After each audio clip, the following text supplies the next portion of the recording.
Sábado, na quarta semana da Quaresma. Oremos.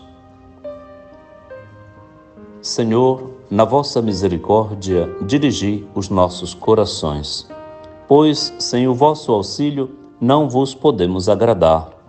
Por nosso Senhor Jesus Cristo, vosso Filho, que é Deus, e convosco vive e reina na unidade do Espírito Santo, por todos os séculos dos séculos. Amém.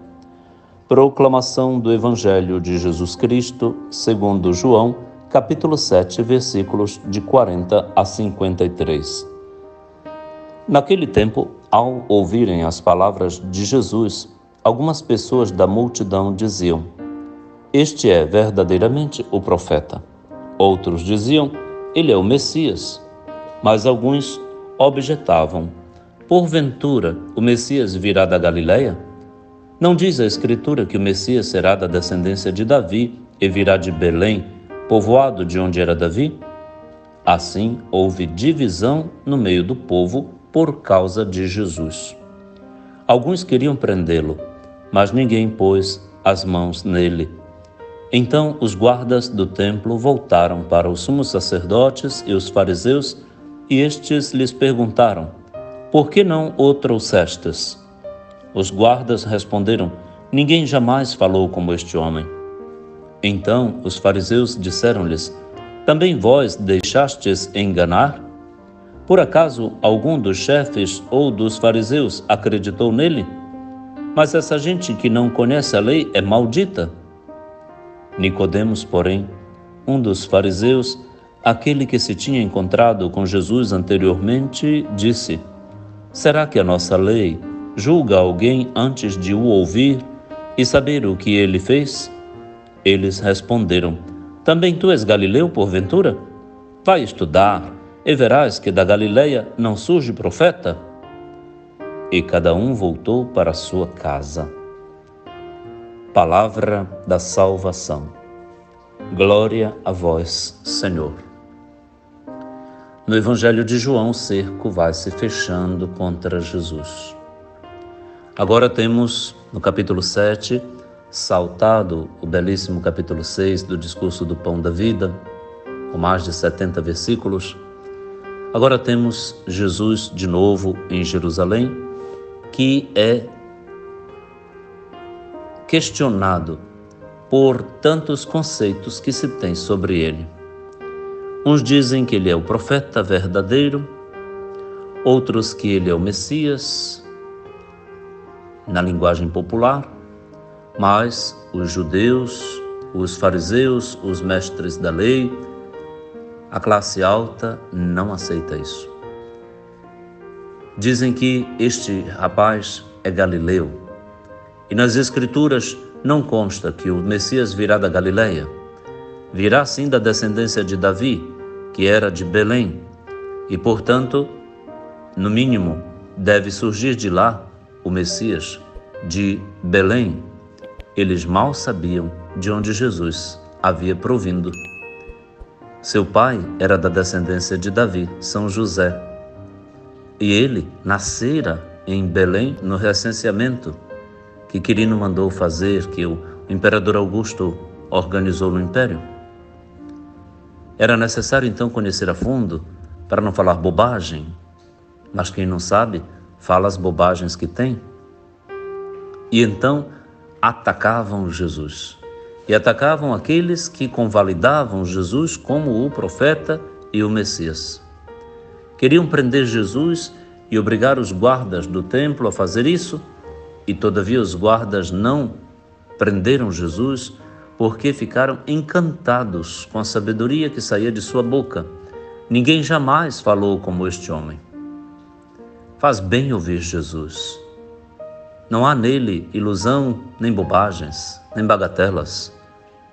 Ele, suavemente como uma cítara, exala sabedoria no que diz. Profundidade, luz, não machuca ninguém, não humilha. Suas palavras são palavras de vida eterna. Como no final do capítulo 6, Pedro acaba de dizer: "A quem nós iremos, Senhor? Só tu tens palavras de vida eterna, e nós cremos que tu és verdadeiramente o Filho de Deus que devia vir a este mundo. Já entre os soldados tem quem fale isso. Sim, tem gente boa por todo lugar. Entretanto, os orgulhosos, os soberbos, jactantes, arrotam a violência da sua palavra. Esta gente não conhece a lei e é maldita. Amaldiçoavam os próprios correligionários, os próprios irmãos na fé. Que horror! Que horror! Quando isso acontecer nos nossos grupos, nas nossas comunidades, que implosão, que fracasso, que derrota. Quando a gente se bate, se machuca, se humilha, se hostiliza por causa de conceitos de fé. E exatamente quem faz isso demonstra a sua ignorância, a falta de conhecimento. Sim, Jesus era de Belém, mas eles não sabiam? Eles não foram investigar a fundo? Nicodemos, que é do Sinédrio, é um dos teólogos da Faculdade Teológica de Jerusalém, argumenta que a lei não julga ninguém sem tê-lo ouvido antes, sem deixar ele se expressar. E, no entanto, nem diante desse alívio, desta respiração de Nicodemos, os fariseus acalmam a sua ira. Então tu também és galileu? Tu já te deixaste contaminar? Vai estudar. Que coisa triste. Dito isso para um teólogo da envergadura de Nicodemos, vai estudar para aprender que da Galileia não surge profeta. Surgiu sim, e vários de lá. E Jesus não era de lá, era da Judeia, era de Belém, era da casa de Davi. Pronto, com esta contenda, onde ninguém se entende e impera a divisão e a discórdia, cada um voltou para a sua casa, para o seu casulinho, para a sua bolha, para o seu egoísmo, ficando com as suas próprias ideias, sem nenhum compromisso com a verdade nem com ninguém, cada um na sua, e a inimizade continua. Que desgraça!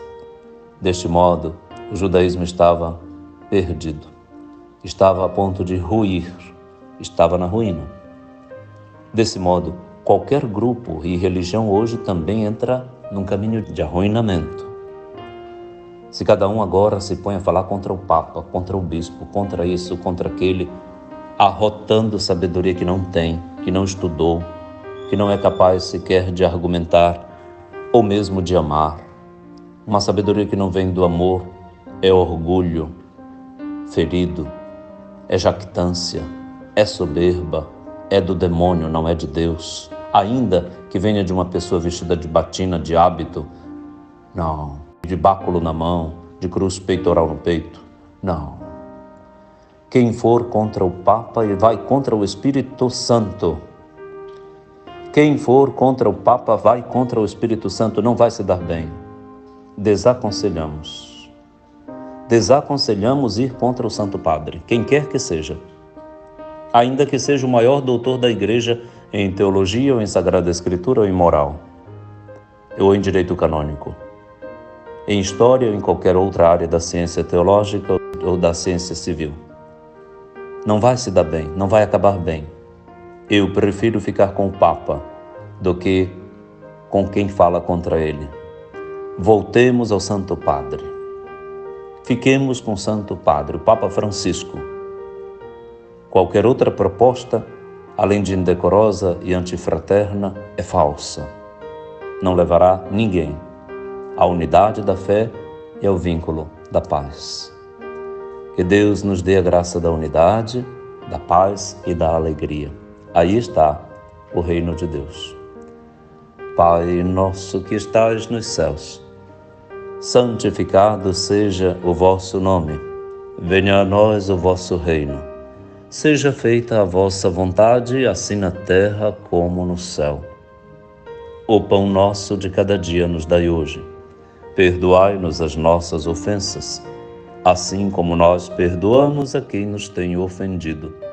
E não nos deixeis cair em tentação, mas livrai-nos do mal. Amém. Abençoe-lhe o Deus Todo-Poderoso, que é Pai, e Filho e Espírito Santo. Amém.